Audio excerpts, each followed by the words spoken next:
Hi hello my dear gorgeous friends. ಮತ್ತೊಮ್ಮೆ ನಿಮ್ಮೊಂದಿಗೆ ಒಂದು ಕಪ್ ಕಾಫಿ ಜೊತೆ ಈ ನಿಮ್ಮ ಸುಮ.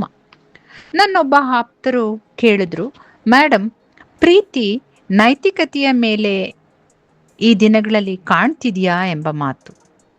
ನಿಮ್ಮ ಅಭಿಪ್ರಾಯ ತಿಳಿಸಿ ಎಂಬುದಾಗಿ.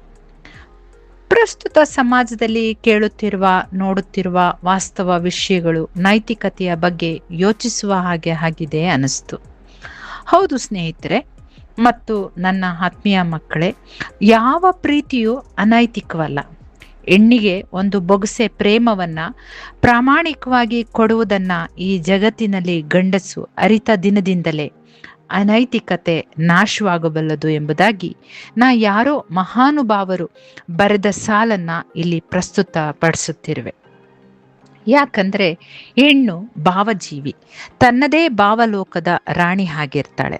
ಆ ಭಾವನೆಗಳನ್ನ ಅರಿತ ಭಾವನೆಗಳಿಗೆ ಸ್ಪಂದಿಸುವ ವ್ಯಕ್ತಿಯೇ ನಿಜವಾದ ಪ್ರೇಮಿಯಾಗಿ ಕಾಣುವ ಗಂಡ ಎಂಬುದು ನನ್ನ ಅನಿಸಿಕೆ. ಇನ್ನು ಪುರುಷರಿಗೆ ಹೇಳೋದಾದ್ರೆ, ತಾಯಿ ರೂಪದ ಹೆಣ್ಣು, ತಾಯಿಯಂತೆ ಆರೈಕೆ ಮಾಡುವ, ಸ್ನೇಹಿತೆಯಂತೆ ಪ್ರೇಮಿಯಾಗುವ ಹೆಂಡತಿ ಮಾನಸಿಕವಾಗಿ ಆಪ್ತವಾಗುವಳು ಎಂದು ನನ್ನ ಅನಿಸಿಕೆ. ಪ್ರತಿಯೊಬ್ಬರಿಗೆ ಅವರದೇ ಆದ ಭಾವಗಳೊಡನೆ ಬದುಕು ಜೀವನ ರೂಪಿಸಿಕೊಳ್ಳುವುದೇ ವೈಶಿಷ್ಟ್ಯವಾಗಿರ್ತದೆಂದು ನನ್ನ ಸಂಪೂರ್ಣವಾದ ನಂಬಿಕೆ. ಇರ್ಲಿ, ಟಾಪಿಕ್ಗೆ ಬರುವ ಒಂದು ಪ್ರಶ್ನೆ. ನಿಜವಾದ ಪ್ರೀತಿ ಅಂದ್ರೆ ಏನು? ನಿಜವಾದ ಪ್ರೀತಿ ಎಂದರೆ ಜವಾಬ್ದಾರಿಗಳಿಗೆ ಮತ್ತೆ ಸಂಬಂಧಗಳಿಗೆ ಎದುರಿ ಬಿಟ್ಟು ಕೊಡುವುದೇ, ಅಥವಾ ಆ ಪ್ರೀತಿಯನ್ನ ನಂಬಿ ಕೊನೆ ತನಕ ಗಟ್ಟಿಯಾಗಿ ನಿಂತು ಬಿಡದೆ ಉಳಿಸಿಕೊಳ್ಳುವುದೇ? ಒಮ್ಮೆ ನೀವೇ ಹೇಳಿ ಸ್ನೇಹಿತರೆ. ಒಮ್ಮೆ ಆಟೋ ಮೇಲೆ ಒಂದು ಕೋಟ್ ನೋಡಿದೆ. ಪ್ರೀತಿಸಿದ ರಾಧಾಕೃಷ್ಣರಿಗೆ ಜೊತೆಯಾಗಿ ಬಾಳಿ ವಿವಾಹವಾಗುವ ಆಸೆ ಇದ್ದರೂ ಕೂಡಲಿಲ್ಲ ಕಂಕಣ ಭಾಗ್ಯ. ಸಪ್ತಪದಿ ತುಳಿದು ತಾಳಿಯ ನಂಟಿನಲ್ಲಿ ಬಂದಿಯಾದ ರಾಮ ಸೀತೆಗೆ ದೊರೆಯಲೇ ಇಲ್ಲ ಜೊತೆ ಬಾಳುವ ಭಾಗ್ಯ. ದೇವರನ್ನೇ ಕಾಡಿಸಿರುವ ಈ ಪ್ರೀತಿ ನಿನಗೆ ನನಗೆ ಸಿಕ್ಕಿತೆ, ಸಿಕ್ಕರೆ ಸೆರೆಯಾಗು, ಬಿಟ್ಟರೆ ತ್ಯಾಗಿಯಾಗು.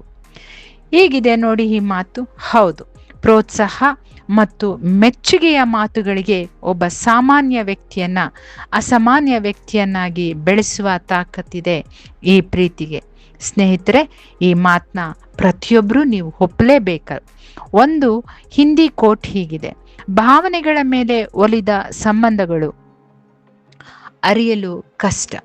ಭಾವನೆಗಳ ಮೇಲೆ ಒಲಿದ ಸಂಬಂಧಗಳು ಅರಿಯಲು ಕಷ್ಟ.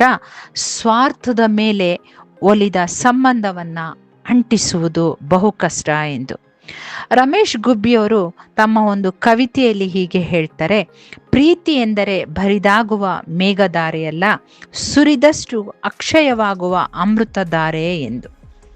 ಒಬ್ಬೊಬ್ಬರ ಅನಿಸಿಕೆ ಒಂದೊಂದು ರೀತಿ.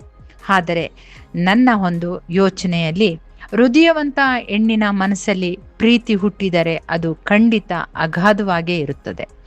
ಅವಳ ಕನಸುಗಳಿಗೆ ಪೆಟ್ಟು ಬಿದ್ದರೂ, ಅವಳ ಮನಸ್ಸು ಘಾಸಿಗೊಳಗಾದರೂ ಅವಳು ಕಾಯುತ್ತಾಳೆ, ಕಾದು ಸಾಯುತ್ತಾಳೆ. ನಂತರ ನಿಧಾನವಾಗಿ ತನ್ನೊಳಗಿನ ಭಾವನೆಯನ್ನ ಕೊಲ್ಲುತ್ತಾ ಬರ್ತಾಳೆ. ಕೊನೆಗೆ ಅವಳನ್ನು ಬದಲಾದಳು, ಕೆಟ್ಟವಳೆಂಬ ಪಟ್ಟ ಕಟ್ಟುವಿರಷ್ಟೇ. ಆದರೂ ಒಮ್ಮೆ ಒಡೆದ ಕನ್ನಡಿ ಎಂದಿಗೂ ಮೊದಲಿನಂತಾಗದು ಅಲ್ವೇ ಸ್ನೇಹಿತರೆ? ಹೆಣ್ಣನ್ನ ದೂರುವ ಮುನ್ನ ಒಮ್ಮೆ ಆಲೋಚಿಸಿ.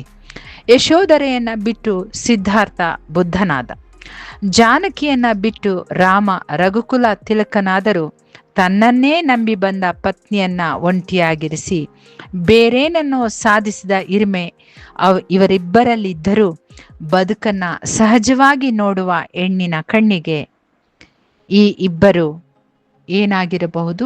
ನೀವೇ ತೀರ್ಮಾನಿಸ್ಕೊಳ್ಳಿ ಸ್ನೇಹಿತರೆ. ಪ್ರೀತಿಸಲು ತುಂಬಾ ಜನ ಬೇಕಿಲ್ಲ, ತುಂಬಾ ಪ್ರೀತಿಸುವ ಒಬ್ಬರಿದ್ದರೂ ಸಾಕು. ಬದುಕಿನ ಅಂತ್ಯದಲ್ಲಿ ಸಂಪತ್ತಾಗಲಿ ಚೆಲುವಾಗಲಿ ಜೊತೆಗಿರದು ಸ್ನೇಹಿತರೆ. ಕೊನೆವರೆಗೂ ಕೈ ಹಿಡಿದು ನಡೆಸುವ ಆಸರೆಯೊಂದೇ ಶಾಶ್ವತ. ಈ ಆಸರೆಯೇ ಪ್ರೀತಿ ಅಲ್ವೇ ಸ್ನೇಹಿತರೆ? Take care, god bless, stay blessed.